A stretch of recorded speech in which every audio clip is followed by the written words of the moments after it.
Very warm welcome to all of you to Self Selection Board और one step towards uniform. मेरा नाम है शुभम वार्ष्णेय और आज हम बात करने जा रहे हैं power of president of India की। ये प्रेसिडेंट ऑफ इंडिया का सेकंड चैप्टर है। इससे पहले हमने एक वीडियो बना चुके हैं, उसका लिंक आपको डिस्क्रिप्शन बॉक्स में मिल जाएगा और ये टॉपिक आपके Indian army, navy and air force को पाने में मदद करेगा। प्रेसिडेंट ऑफ इंडिया का टॉपिक इतना इंपॉर्टेंट है कि सीडीएस का कोई भी पेपर उठा के देख लीजिए आप, वहां पर आपको मिलेगा ही मिलेगा। अब ये टॉपिक इसके साथ आपको एनडीए, एफकैट, आईनेट और टेरिटोरियल आर्मी में भी मदद करेगा। चलिए फटाफट शुरू करते हैं अपने टॉपिक की तरफ। अगर पावर ऑफ प्रेसिडेंट की बात करें तो पावर ऑफ प्रेसिडेंट 7 पार्ट में डिवाइडेड है। वो है executive, legislative, financial, judicial, diplomatic, military and emergency. Detail में चलें इस टॉपिक के अंदर तो एग्जीक्यूटिव के अंदर क्या आता है कि हम जो प्रेसिडेंट ऑफ इंडिया कहते हैं उन्हें कहते हैं नॉमिनल हेड, और इसका मतलब है कि वो इंडिया के रिप्रेजेंटेटिव है। मतलब अगर हम बात करें कि हेड ऑफ द कंट्री कौन है तो हम कहेंगे हमारे प्रेसिडेंट, ठीक। अगर हम कहेंगे हेड ऑफ द गवर्नमेंट तो उसका जवाब आपको देना है कि कमेंट बॉक्स में कि वो कौन होंगे, गूगल करके देखिए आपको मिल जाएंगे बहुत प्यार से। इसके बाद आपको बताना है कि अपॉइंटमेंट एंड ओथ आपसे पूछा जा सकता है कि appointment oath president of India किन किन की कराता है, और ये आपको याद भी होने चाहिए। ये है प्रधानमंत्री, उनके अंदर जो सारे मिनिस्टर आते हैं वो, चीफ जस्टिस ऑफ इंडिया, जजेस of supreme court and high court, फिर अटॉर्नी जनरल ऑफ इंडिया जिन्हें हम अगर आम भाषा में कहें तो सरकार का वकील। उसके बाद है सीएजी मतलब controller and auditor general of India. ये वो इंसान होता है जो स्पेंडिंग देखता है सरकार की, उसने कहाँ स्पेंड किया है और इसका रिपोर्ट देता है। जैसे कि अभी रफाल डील की बात हुई थी तो सीएजी की रिपोर्ट मांगी गई थी सुप्रीम कोर्ट के अंदर।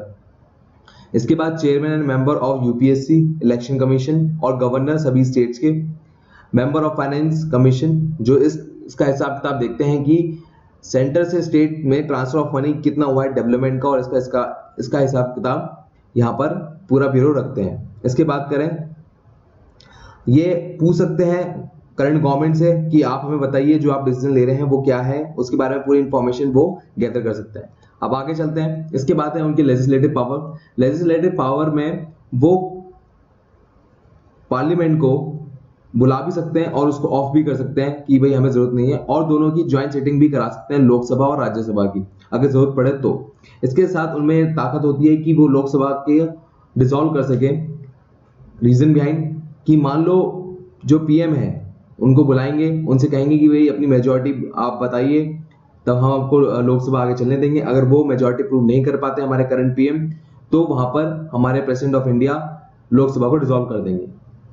इसके साथ उनके पास ताकत है नॉमिनेट करने की, राज्यसभा में 12 मेंबर और लोकसभा में 2 मेंबर। इसके बाद अगर मान लो कोई बिल पास करना है, स्पेशली मनी बिल या स्टेट रिकॉग्नाइजेशन बिल, इन दोनों बिल में, तो प्रेसिडेंट ऑफ इंडिया से आपको रिकॉग्नाइजेशन लेना पड़ेगा, रिकमेंडेशन लेनी पड़ेगी, तभी वो बिल आगे पास हो सकता है। स्टेट रिकॉग्नाइजेशन बिल हम उसे कहते हैं जिसमें हम स्टेट का नाम चेंज कर रहे हैं या हम किसी नई स्टेट को बना रहे हैं। इसके बाद ये है कि जब पार्लियामेंट एक्टिव नहीं होती तो टेम्परेरी रूल बनता है जिस रूल का नाम है ऑर्डिनेंस, और वो president of India direct he apply करते हैं। इस ऑर्डिनेंस के बारे में हम वीडियो की आखिर में और विस्तार में बात करेंगे। अब जो पावर होती है हमारे प्रेसिडेंट ऑफ इंडिया की, उनके पास एक वीटो पावर होती है। वीटो मतलब उस पर कुछ स्पेशल शक्ति है। उस स्पेशल शक्ति के अंदर जब वो कोई बिल पास होता है तो प्रेसिडेंट ऑफ इंडिया के अंडर आता है कि आप इस पर साइन कर दीजिए और हम पूरे देश में से अप्लाई कर देंगे। अब जब अप्लाई करते हैं तो एक तो तरीका है कि भाई ओके कर दे वो सीधे कि हाँ भाई ओके हो गया, साइन दे दिया हमने अपने और आप काम करें। इस पावर को कहते हैं एब्सोल्यूट वीटो। पहली वीटो है ये। दूसरी वीटो होती है सस्पेंसिव वीटो। सस्पेंसिव वीटो ये होती है कि प्रेसिडेंट ऑफ इंडिया ने कहा कि भाई इसमें कुछ चेंजेस करके लेकर आइए एंड उसके बाद हम इसे पास करेंगे। बट जब ये सेकेंड टाइम आता है तो ऐसा हो सकता है कि पार्लियामेंट इसमें चेंजेस करे, recommendation of president of India. अगर वो नहीं भी करते हैं तो अगर जब दोबारा प्रेसिडेंट ऑफ इंडिया के पास आता है तो उन्हें साइन करके देना ही होगा और कोई चांस नहीं है। उसके बाद आता है पॉकेट वीटो।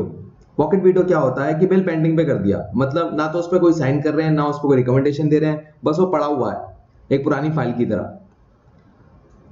इसके बाद आता है फाइनेंशियल पावर। हमारे प्रेसिडेंट ऑफ इंडिया को ये होती है ताकत कि वो जो एनुअल फाइनेंशियल बजट है उसको पेश कौन करेगा वो डिसाइड करते हैं, और नॉर्मली ये फाइनेंशियल मिनिस्टर होते हैं। उसके ऊपर इनकी रिकमेंडेशन भी ली जाती है जैसे मैंने अभी पहले बात की। अच्छा, एक है कंटेंजेंसी फंड ऑफ इंडिया, मतलब इमरजेंसी फंड।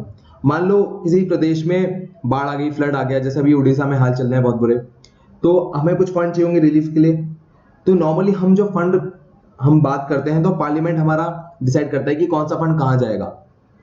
बट यहाँ पर क्या होता है कि एक इमरजेंसी फंड साइड में रखा होता है कि अगर जैसी कोई इमरजेंसी आएगी तो हम तुरंत उस खजाने को या उस पैसे को हम तुरंत उस एरिया में भेज देंगे। पार्लियामेंट की हमें परमिशन लेने की जरूरत नहीं है, सिर्फ हम प्रेसिडेंट ऑफ इंडिया की परमिशन लेंगे। तो इसे हम कहते हैं कंटेंजेंसी फंड, स्पेशली फंड जो इमरजेंसी के लिए हम यूज करते हैं। अब है कॉन्स्टिट्यूएंट फाइनेंस कमीशन। देखिए ये एक फाइनेंस कमीशन को बिठाते हैं, हर 5 साल में ये फॉर्मेशन होता है। उसका काम यही होता है कि सरकार के बजट और डेवलपमेंट के लिए जो पैसा लगा रहे हैं वो कहाँ लगेगा, इस बात का हिसाब किताब रखें। इसके बाद होता है मिलिट्री पावर। उन्हें सुप्रीम कमांडर कहा जाता है तीनों फोर्सेस का। तीनों फोर्स मतलब आर्मी, नेवी एंड एयरफोर्स। इसके बाद आगे चलें तो वो अपॉइंट जो होता है chief of the army staff, जैसे बिपिन रावत है हमारे आर्मी के, नेवी के, एयरफोर्स के, इन सबको अपॉइंट करने का काम भी इन्हीं के अंडर आता है। फिर अगर मान लो कहीं वॉर डिक्लेयर करनी है तो इनके साइन लगेंगे तभी वॉर डिक्लेयर होगी, और कहीं पीस होना है या कोई वॉर बंद करनी है तो भी इनके साइन लगेंगे तभी वॉर बंद होगी। अब आते हैं इमरजेंसी पावर पे। देखिए इमरजेंसी पावर में सबसे पहले आर्टिकल 352 जो कि नेशनल इमरजेंसी है। ये नेशनल इमरजेंसी तब लगाई जाती है जब वॉर होती है या एक्सटर्नल एग्रेशन कोई होता है, जैसे किसी बाहर के देश का, जैसे पाकिस्तान का हमारे देश पे हो रहा है किसी कारण, या चाइना का हो रहा है। फिर होता है आर्म रिबेलियन, मतलब इंटरनल, मान लो जैसे नक्सलिस्ट हैं वो नेशनल कैपिटल तक आ रहे हैं, उनका एग्रेशन बहुत बढ़ गया है इंटरनली, तो वहां पर हम नेशनल इमरजेंसी लगा देंगे। ये अब तक 71 में लग चुकी है। 62 में हम इंडो चाइना वॉर लड़े थे, 71 में हमने बांग्लादेश लिबरेशन वॉर लड़ी थी, एंड 75 में इंदिरा गांधी के दिमाग में खुद की वॉर चल रही थी तो इस चक्कर में उन्होंने नेशनल इमरजेंसी लगा दी थी। खैर आर्टिकल 356 है दूसरा है प्रेसिडेंट रूल। ये रूल ऐसा है कि हम किसी भी स्टेट में लगा सकते हैं, मतलब वहां कोई स्टेट गवर्नमेंट नहीं होगी, वहां पर प्रेसिडेंट रूल होगा। इसका मतलब क्या है, देखिए मान लीजिए governor of Jammu and Kashmir है, अभी का सिनेरियो ले लेते हैं जम्मू एंड कश्मीर का, तो वहां पर महबूबा मुफ्ती हैं, वो अपनी मेजोरिटी प्रूव करने में फेल हो गई गवर्नर को कि भाई हमारे पास इतनी सीटें और हम यहाँ पर सरकार में रहना चाहते हैं। तो गवर्नर प्रेसिडेंट को कहेंगे कि यहाँ पर मेजोरिटी नहीं है तो आप प्रेसिडेंट रूल लगा दीजिए, तो वहां पर प्रेसिडेंट रूल लग जाएगा। तो जब तक नया इलेक्शन नहीं होता तब तक प्रेसिडेंट वहां पर उस स्टेट के इंचार्ज होंगे। तीसरा है आर्टिकल 360, ये है फाइनेंशियल इमरजेंसी। ये बहुत अच्छी बात है कि हमारे देश में आज तक नहीं लगी और लगनी भी नहीं चाहिए। इसका मतलब ये होता है कि मान लो किसी देश की फाइनेंशियल स्टेबिलिटी अच्छी नहीं है, जैसे आज की तारीख में पाकिस्तान की नहीं है, नॉर्थ कोरिया की नहीं है, तो वहां पर फाइनेंशियल इमरजेंसी लगाई जाती है। या credit of India is threaten, मतलब हम कोई लोन लें और उसको चुका ना पाए, ये ताकत हम में नहीं है, तो हम फाइनेंशियल इमरजेंसी लगा देते हैं। अब आता है डिप्लोमेटिक पावर। देखिए जब कोई इंटरनेशनल एग्रीमेंट होता है या कोई ट्रीटी होती है तो कंक्लूड होती है, तो वो प्रेसिडेंट ऑफ इंडिया के बिहाफ पे होती है कि हम प्रेसिडेंट ऑफ इंडिया के बिहाफ पर आपसे ये ट्रीटी साइन कर रहे हैं।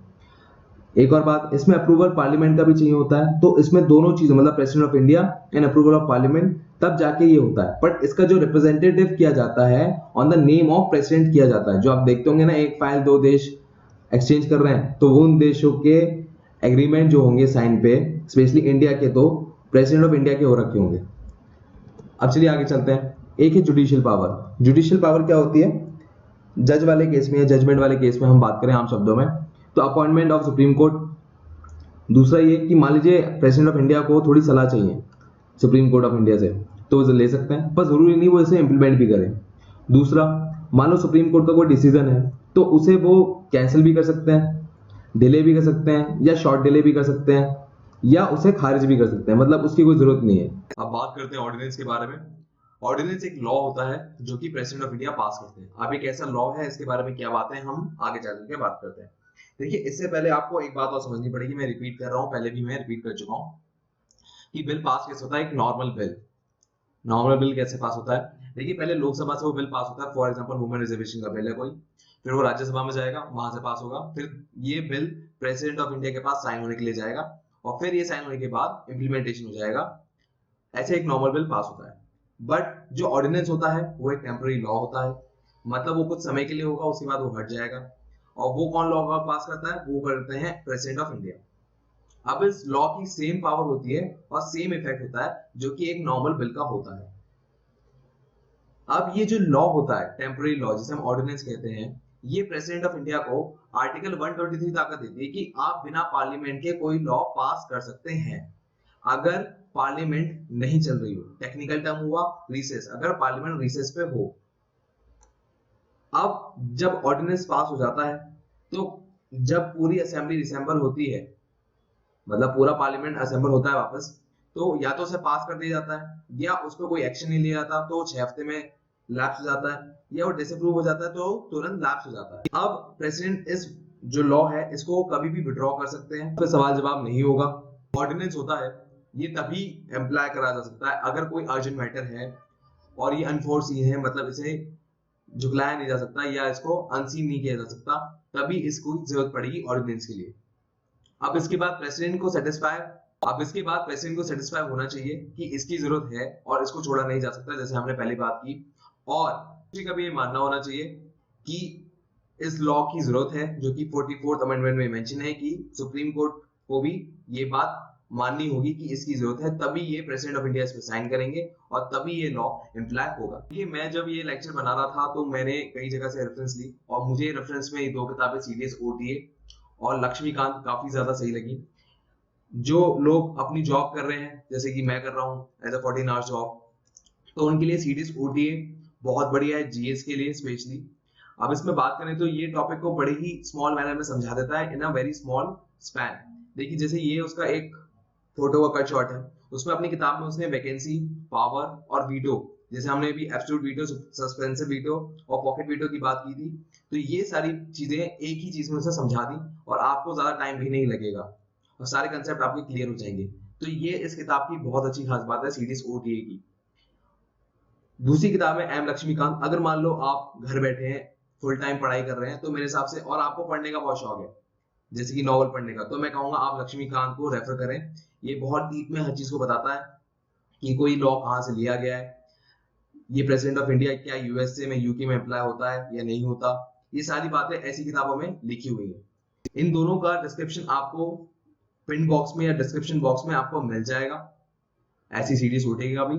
आप मुझे फॉलो कर सकते हैं टेलीग्राम पे, इंस्टाग्राम पे, फेसबुक पे, यूट्यूब पे एंड अनअकैडमी पे। अनअकैडमी पे रिसेंटली मैंने ज्वाइन किया है, ये है मेरी आईडी वाशने, आप लिख सकते हैं unacademy.com/user/वाशने और मेरी प्रोफाइल आपको मिल जाएगी और सारे डिफेंस अपडेट्स भी वहां पर अपलोड होते रहेंगे जैसे कि आपको यूट्यूब पे मिलते हैं। ये तो आपको पता ही है, कमेंट करो, लाइक करो और शेयर करो अगर वीडियो बहुत ज्यादा पसंद आ गई है तो। खाने पे घर पे मत बुलाना भूलना। मेरे लिए कोई मैसेज हो तो @वाशने करके कमेंट बॉक्स में डालिए। मैं आपसे लेता हूं विदा। जय हिंद, मिलते हैं अपनी अगली वीडियो पे।